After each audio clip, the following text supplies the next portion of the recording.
আজকে খেলা দেখতে গিয়ে সবাই ইয়াসিনকে ঘিরে ধরলো। ব্যাপারটা হচ্ছে আজকে ছিল পাশের একটা গ্রামে ফুটবল টুর্নামেন্ট, ওটাই দেখতে যাচ্ছিলাম। তখনই ছোট হাতি বললো, ওই দেখ আমার শ্বশুরের ট্র্যাক্টর। আস্তে করে হাওড়া ব্রিজটা পার হয়ে নিলাম। মাঠে যেতেই দেখলাম খেলা 2 মিনিট আগে শুরু হয়ে গেছে আর আমরা 3 মিনিট পরে এসেছি।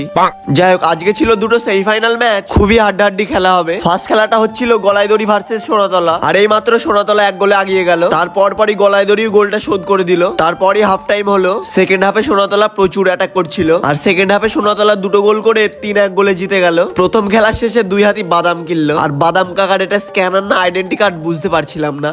তুই সমঝা?